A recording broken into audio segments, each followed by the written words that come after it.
Hi everyone. In this video, I'm talking about the importance of class consciousness, as well as what's been happening over the last century or so. And where did our civil liberties come from? Did it just come randomly because people just thought now was the time and things just happen in a vacuum? Well, no, nothing happens in a vacuum. We know that everything in our world is connected.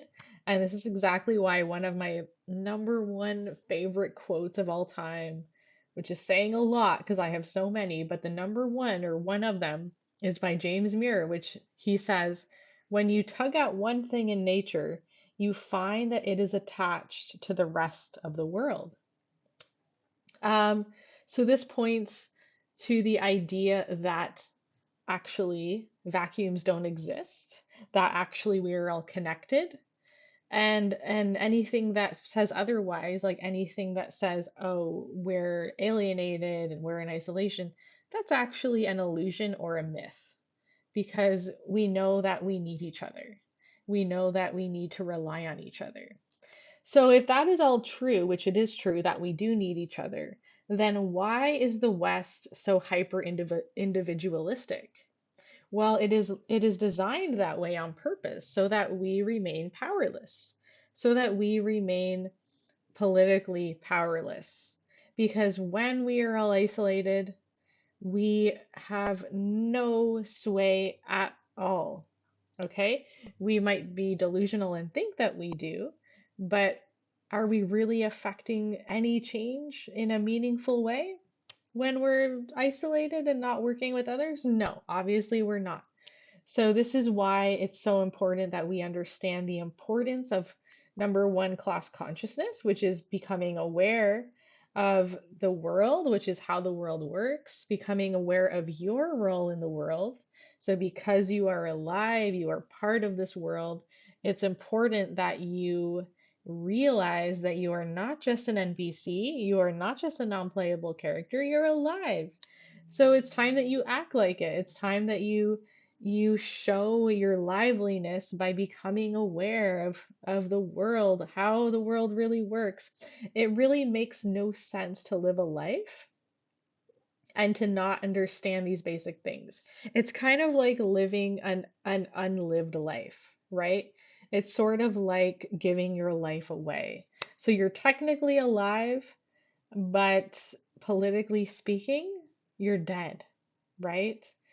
Socially, economically, politically speaking, you're not even alive. So that really just doesn't make sense. So if you're in this world, you might as well give it your best shot because you're already here, right? So you may as well. And this is why it's important to understand, okay, how really does the world work, right? Because we know it doesn't work in isolation. We already know that. So how does it function? What is the organization? What is the mechanization of power? What are the power structures? Who is the main power structure? And it's so important that you understand that what is driving the world is American imperialism. So imperialism is the highest stage of capitalism, and that is where we're at, and we've been at for a long time now, for many decades. We have been living in a world with the US as the world superpower, as they say, but really the system of power that we're talking about is actually imperialism. So an imperialist power is in the pursuit of profit, and they will weed out any form of socialism or communism which they perceive to be the number one threat. And this is exactly why humanity has fallen backwards, because with the start of the Russian Revolution, we actually moved into the next phase of humanity, which is socialism. And this essentially means that the consciousness, so you have to know essentially history for this to make sense. And this is why you need to gain consciousness. So when democracy was first born, it happened in ancient Greece, and it essentially affected the property owning men. So property owning men can make decisions. property owning men can vote and impact what happens. So it was very, very limited, but it was at least more expansive than just power being concentrated in just one person, which is the most limiting form of power possible. And it is the worst form of power possible because we know that one person does not have all the answers. Doesn't matter how great they are going to obviously be far weaker than even a team of five pretty decent people who are all working together, who can delegate, and who each have different strengths. So we know that our world expands when more people expand and gain consciousness. So this is exactly why in our current world of capitalism, I always say socialism exists in capitalism. It only exists for the rich. It only exists for the elite. It only exists for the ruling class. They have all the socialism. Not only that, but they have an obscene amount of excess of surplus. This is why they are now not only billionaires, they are trillionaires. This is why each of them and all of their kids and all of their kids' kids have yachts.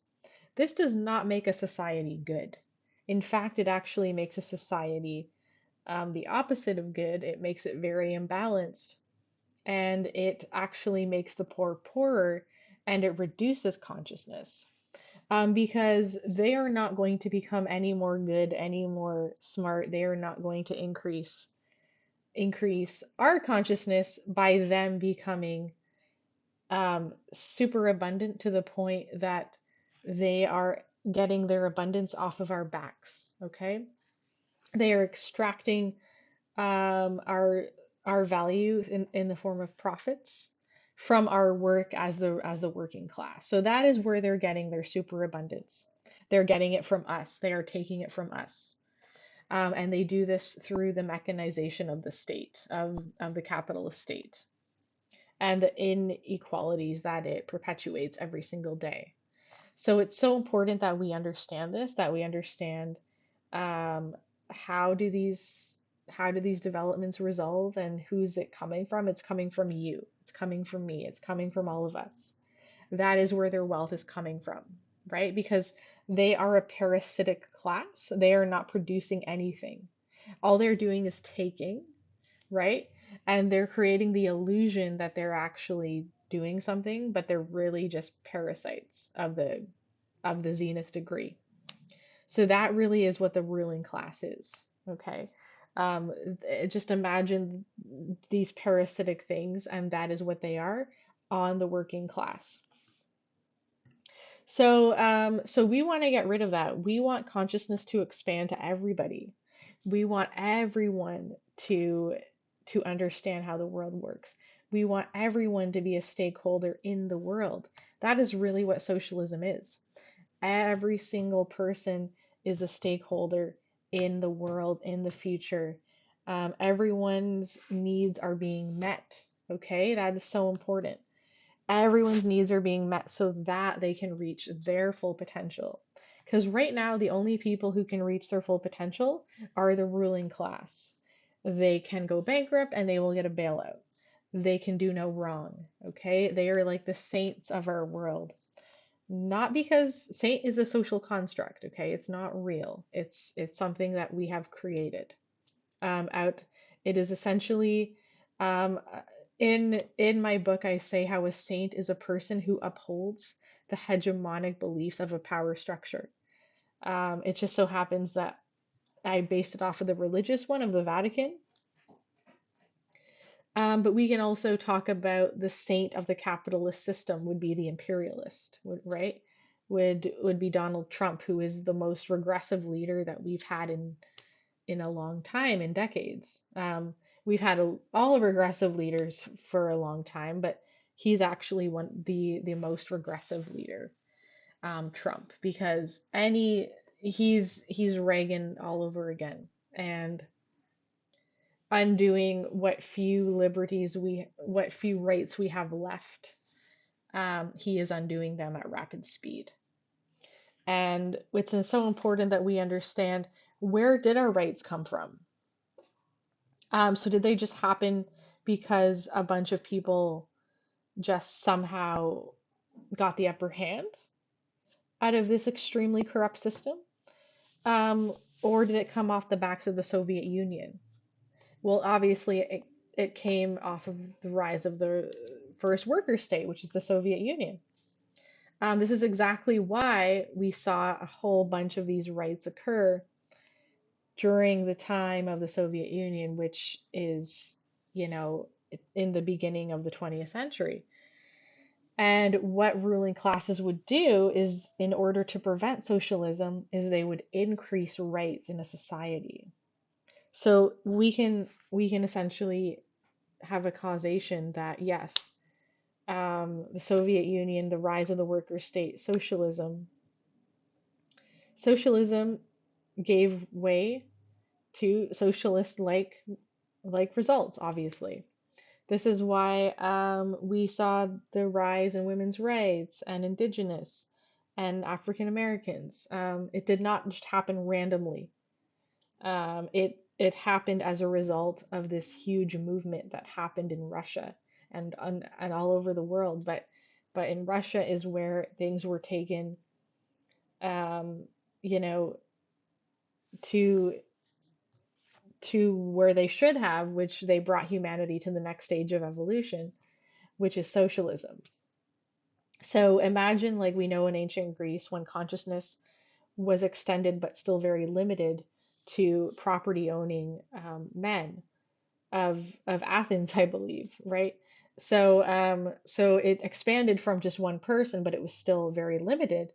And now consciousness is for all the elitists, all of the ruling class, which are usually just like back in the day, property owning men of Silicon Valley, of Washington, D.C., of London, of Paris. So again, very limited. But what happens when we expand our consciousness to everybody? That is what socialism is, right?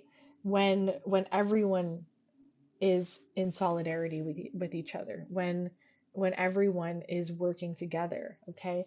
And that kind of is like the full circle, is we need to understand the importance of solidarity, right? Because at the beginning I talked about how when we work in isolation, how really we achieve nothing, right? Because we are all connected. And even working with one other person, you'll get a lot more done. Working with three other people, four other people, five other people, it becomes that much more of a stronger movement. So, this is exactly why we need to understand the importance of solidarity, the importance of determination, and the importance of organizing and agitating, right? So what does it mean actually to call yourself a socialist? Do you just sit there and do nothing? Or are you learning? Are you learning more about how the world works? Are you showing up to socialist events? Are you showing up to protests? Are you spreading the word to other people? Okay. These are the things that make you a socialist. So it's important to understand that. Um, it's important to understand that we are in solidarity on the same issues, that we are against imperialist wars, right? This is why we are against the war in the Ukraine. This is why we're against the war in Iran. This is obviously why we're against Israel's actions against the Palestinian, because these are all imperialist actions happening against the people, like against the working class, right? So it's important to know these things, right?